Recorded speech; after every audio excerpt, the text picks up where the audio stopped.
Hello, Space Pilot Mr. Cool Guy here. And whoa, here we are again. That's right, you're here. What exactly are you here for? Facts. That's right. Oh boy. It's that time again. It's time for 10 more random facts you may or may not know. Starting with fact number 1. Beach balls. Round rocks known as the Morocco boulders rest at Koakohi Beach on the South Island in New Zealand. Some believe they are remains from a shipwreck.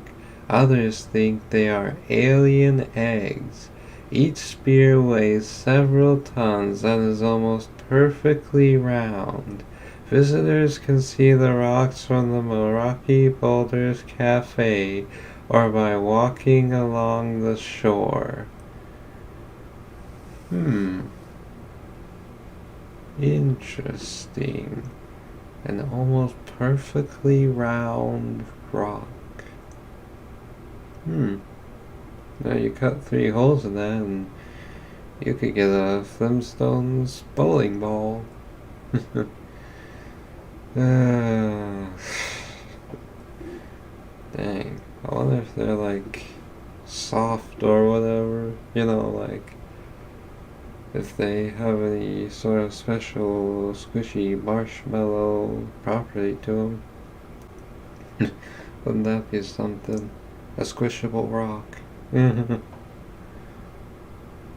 At that point, if you hit it with your foot, it would probably roll, so it would probably technically be kickable. Probably wouldn't be skippable. But if you were to toss that at someone, probably wouldn't hurt as much as an actual rock. But don't try it. Anyways, let's move on to fact number 2. Shock sock. This shocking technology gives directions. Researchers at the University of Chicago created a new form of navigation tech called feet through. It sends a slight shock to the bottom of the foot, telling the wearer which way to go. It even improves posture by helping people feel the ground and become more aware of their surroundings. Scientists are currently working on developing feet through for shoes and even socks. Interesting. So, I guess, in a way that is helpful to blind people who can't really see where they're going. They just wear the feet through and can tell them which way to go. Although, probably get annoyed or really start to not like the feeling of slight shock being put to the bottom of your foot after a while. But I guess you could say it's shocking and cool. But yeah, no, that would make it easier for blind people. Then, they'd probably still need a walking cane, potentially, just to watch out for stuff. But then again, feet through could potentially help them avoid that.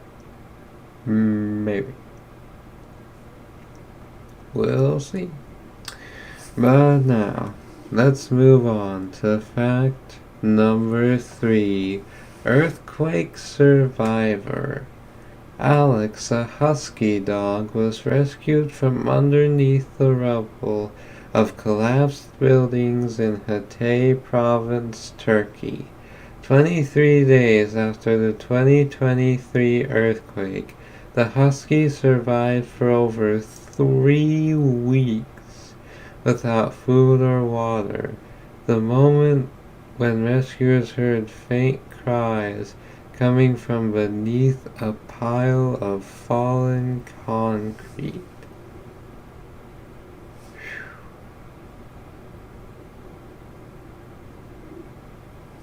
Man, surviving for over 3 weeks without food or water? Yeesh, that is... Dang. That is wild.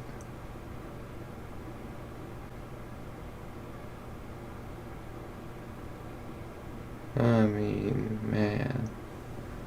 3 weeks without food or water, and that doggo still had strength left to let out some faint cries beneath a pile of fallen concrete. Man, that's one brave doggo. But now, let's move on to fact number 4. Hot love. A woman discovered 2 carpet pythons mating behind the microwave oven in the kitchen of her home in Buderim, Queensland, Australia. The snakes had slithered in through an open window. She called a snake catcher for assistance when she saw the 2 in her house on the move.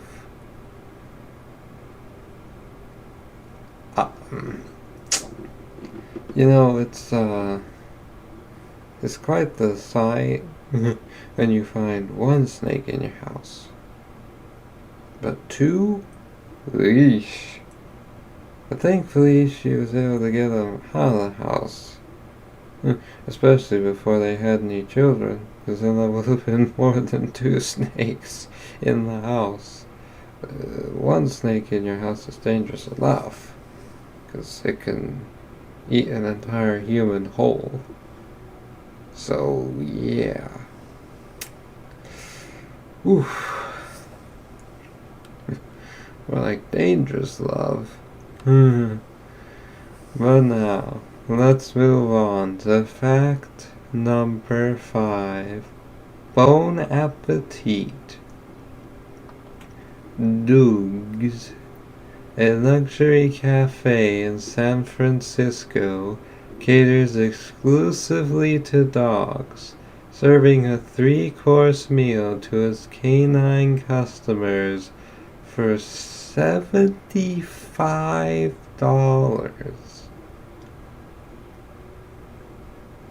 What? I mean, okay. I mean, a luxury cafe for dogs. But $75 for a 3-course meal for a dog. $75. Well, that 3-course meal better actually cost some sustenance. For $75. Better not be like fancy restaurants where you're paying out the butt for barely anything.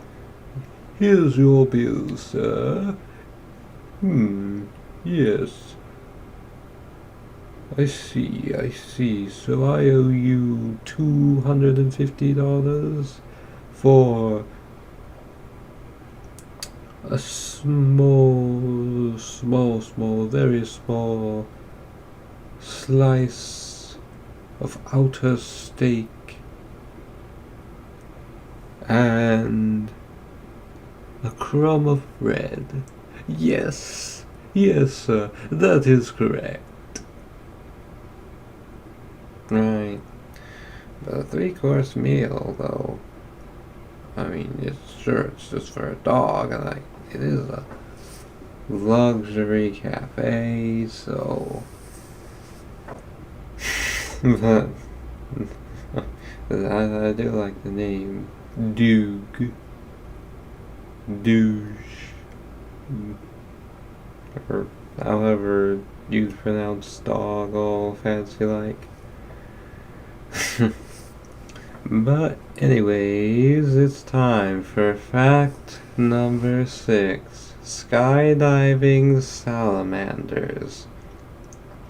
Tiny 4-inch long or 10 centimeter wandering salamanders survive leaps of over 100 feet or 30 meters from the tops of tall redwood trees in California by using the same techniques as human skydivers.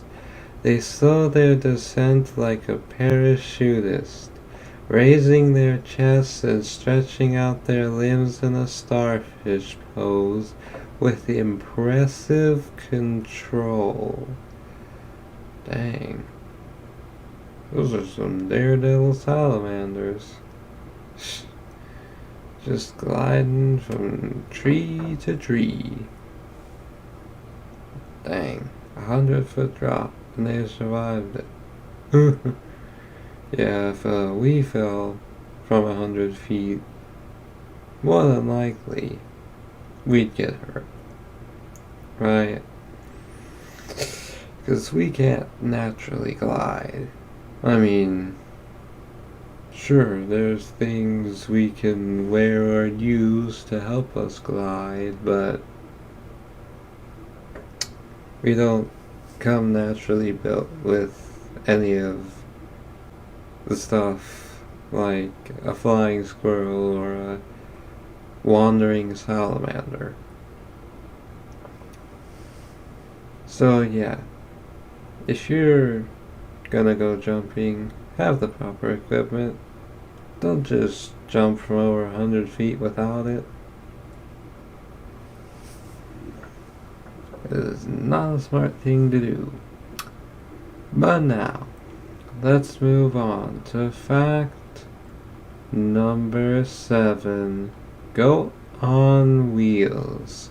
Itty Bitty, a baby goat, learned to walk and run for the first time using a custom-made set of wheels at an animal sanctuary in Walton County, Georgia. The goat has a spinal disease that prevents her from using her back legs, so previously she could only get around by scooting on her butt. I mean, man, that sucks. Not being able to walk because of a spinal disease. But hey, at least she was able to walk in style on them wheels. I mean, I guess you could say, to see her rolling, they like it. 'Cause it's a baby goat walking with some wheels, walking with some wheels, walking with some wheels. It's a baby goat walking with some wheels. Oh, gosh. But yeah, pretty cool goat. Another interesting name, Itty Bitty. I mean, I'm not saying it's a bad name. There are worse names, but I guess it works for a goat. Just don't name your kid that. Do not name your child Itty Bitty. And I know it's not, my place to tell you what you should and shouldn't name your child, but in my opinion, you should name your child Itty Bitty. So let's move on to fact number 8. Buzzword. Following the death of Queen Elizabeth II in 2022, the royal beekeeper knocked on each hive to inform the queen's bees that the monarch had died. It is a centuries-old tradition that bees have to be told about major events in the family so that they will keep producing honey. Dang. Those are some chatty bees. I mean, I guess, they like to know what's going on with the royal family. Because, they're royal bees. I guess technically they're considered part of the family. I wonder how the bees felt when they heard that the queen died. Since they, like to know what's going on. That's interesting. Happen to be told what major events are going on with the royal family just to keep producing honey? I mean, we can't understand bees, but we can imagine what they'd say. I'd say something like, so, wonder what's going on with the royal family. I have a feeling a major event just happened. Oh, really? What do you think happened?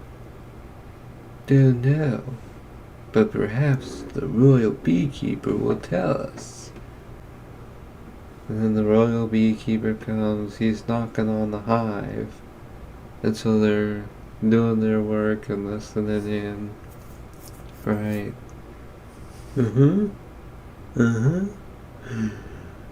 No. Oh.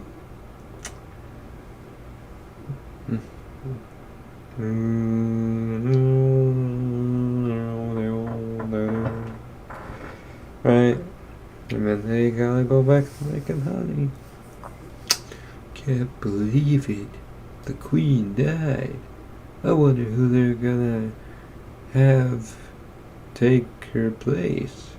Like who's next in line. I don't know. I guess we'll find out soon. Well, we'll keep making honey until another major event happens. Then we'll sit around and wait to hear what it is before we continue.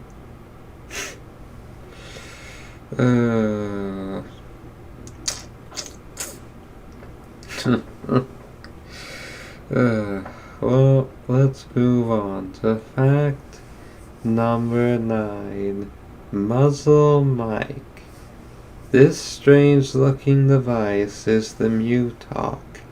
It is a revolutionary Bluetooth microphone designed to keep your conversations private. Made by Shiftall, the MuTalk works like a muzzle and covers your mouth. It isolates your voice, making it hard for others to hear you, and prevents ambient noise from being picked up.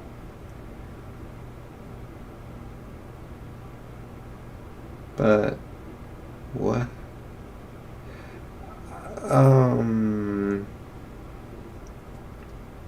Okay. One, why would ambient noise need to be prevented from being picked up? If it's supposed to make your conversations private, well, why is that ambient noise from being picked up? It's making it so people can't hear your conversations, not so you can't hear. Well, okay, I mean, yes, technically, if someone else has a on as well near you, then no, you wouldn't be able to hear their conversation. But still. And second of all, so yeah, I don't know how I feel about this. Why?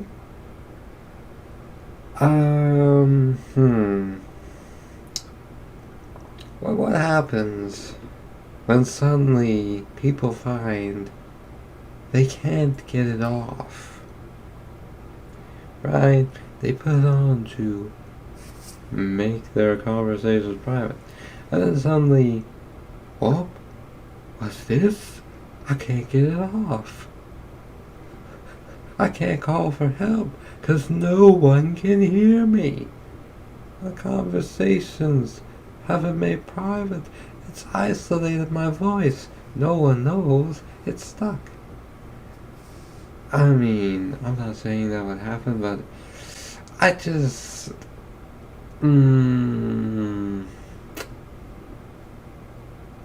yeah.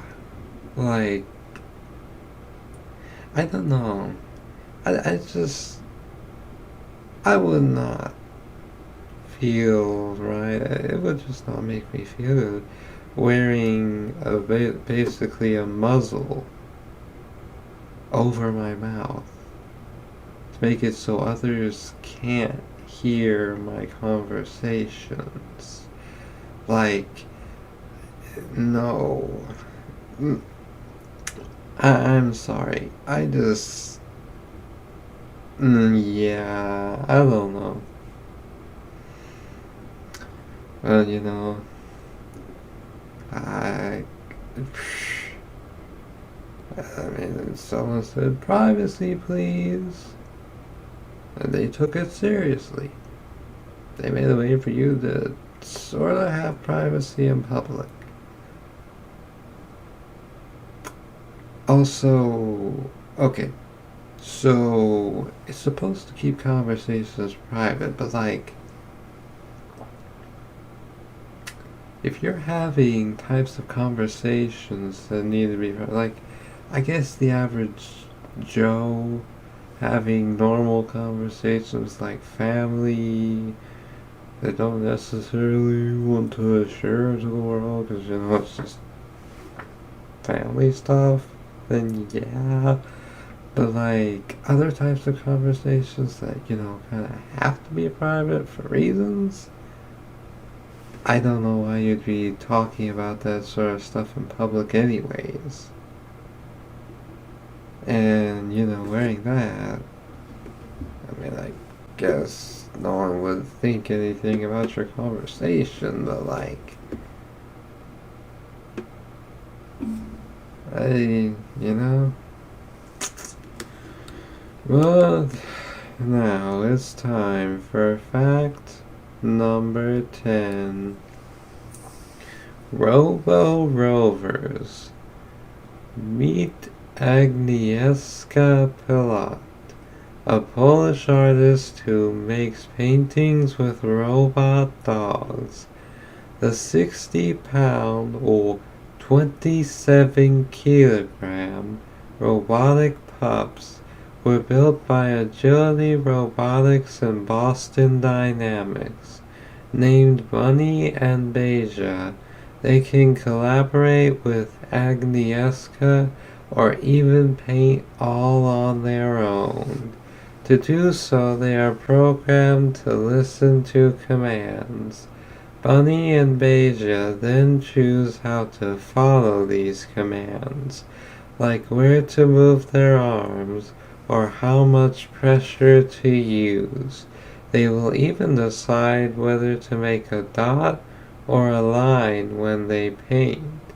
The creative process is different every time, resulting in beautifully interesting pieces.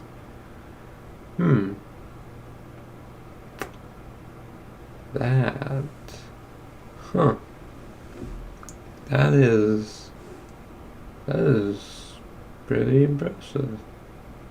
I mean, I know we've been doing things with robotics and such, creating living animatronics, but a robot dog that can paint. I mean, I know there are people out there who are gonna be like, teaching robot dogs to paint? Ugh, are you trying to take the human creativeness out of art? Are you trying to take away human artists, make people lose jobs? What happened to genuine artwork that took actual effort? Now you're just trying to be lazy and go the easy route with robots? The whole thing they're having a fit over with AI created stuff. I mean, yes, I know some of those AI arts you've seen probably don't look good, but not all are just like utter, like, this looks terrible, right? And this isn't AI technically, it's a robot dog that was programmed by an artist. So, they'll be making art, after being taught in the way of art making by a Polish artist. I mean, you never know. They could make some really great paintings. I mean, honestly, it would probably take time for them to get to, like, levels of Leonardo da Vinci or whatever, but it would take time for a human to get to that sort of level. So, yeah. Well, there you have it. There was 10 random facts you may or may not have known, but you know now. Were there any facts that you knew? If so, let me know down below. Or if you had any additional information on the facts, or you just want to say hi, then you're welcome to put that down in the comments too. Whoa. Darn space dust. But yeah. And, why not like the video? If you enjoyed it. I hope you did. Why not subscribe? It'll only take you a couple seconds and it'll really help me out. And, you could also hit that notification bell too. It'll only take a couple seconds as well, and it'll notify you as soon as I drop another transmission. Like the second I drop another one. Yep, that's right. Another one. Well, anyways, I'm Space Pilot Mr. Cool Guy, and as I always say when it comes to the facts, dear Space Cadets, to infinity and more facts.